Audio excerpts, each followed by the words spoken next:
Well, we're seeing, if you think about across the decades, we're seeing IT leaders, the CIOs specifically, becoming a lot more strategic. If you think back to the 1980s, for instance, the best CIOs might have been those who were focused on developing more efficient operations on behalf of their organizations. In the 90s and the early part of the last decade, we started to see more IT leaders emerging as drivers of true business value.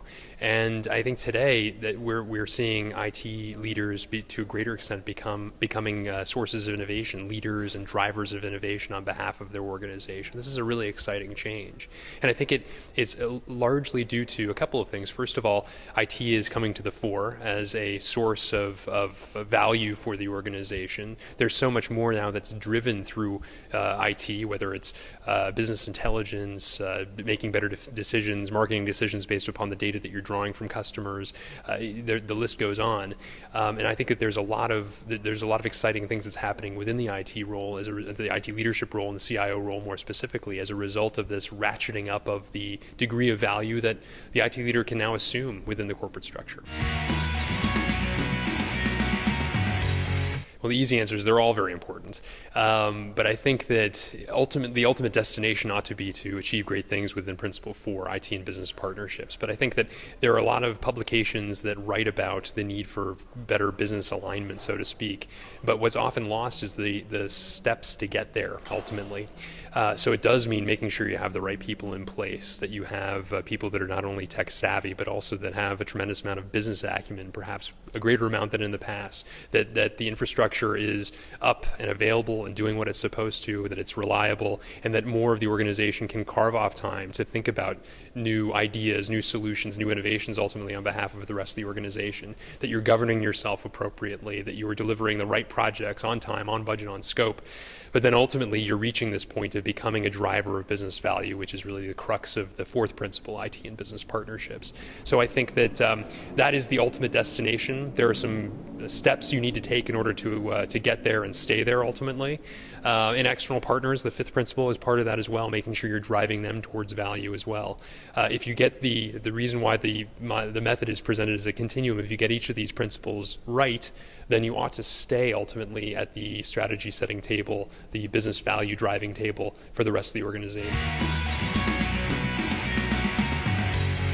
I think there are a couple of things. First and foremost, I think the important thing is to have open and honest and candid communications with the rest of the organization. That means everything from declaring successes wherever you can, but also being very candid and open where there are issues that need to be resolved, and of course articulating those with ideas of how they will be resolved. So I think that's first and foremost. A lot of what we talk about with the CIOs that we work with is making sure that there's an honest assessment of the level of maturity, that there are plans on what's going to be improved and how, that there are going to be measures and metrics ultimately put in place to prove where that improvement is happening, and so on. I think that secondly, it's so important to engage the rest of the organization in terms that they understand, and that means first and foremost making sure that you have a clear understanding of how does the rest of the organization define value, and how do you, as an IT leader, then ensure that the activities of your division are aligned back to that value. The stereotype of IT leaders oftentimes is that they speak a different language. They don't understand the business. They operate behind the scenes, but don't understand what the customer needs ultimately. The IT leader really needs to step out from the shadows and begin to operate as the rest of the business does, thinking about true value, communicating the activities that IT is undertaking based upon the strategic priorities of the organization, and ultimately the metrics that the business has determined will mean success or failure for itself.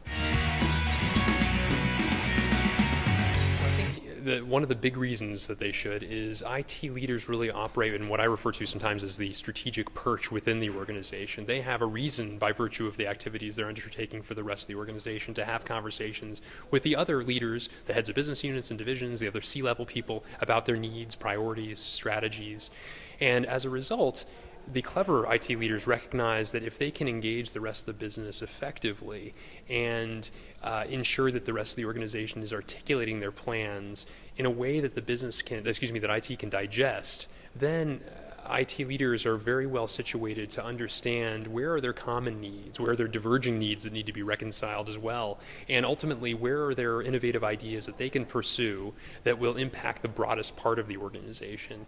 I think that that's one of the reasons why we're seeing a great number of, I should say an increasing number of IT leaders who are also holding the title of Chief Innovation Officer. Tim Stanley of Harrah's Entertainment was one of the first to hold that dual CIO squared, if you will. But now Ben Allen of Marsh & McLennan, Jason Molfetis of Recall Corporation. There are several examples where people have both the Chief Information Officer as well as the Chief Innovation Officer role as a result of this perch that they have within the organization and the value that they can drive on its behalf. I think that's a very broad question. I think there are a lot of potential answers to that. I think that ultimately it's about communication. It's so important that all leaders, all business leaders, but certainly IT leaders, be more open in their communications.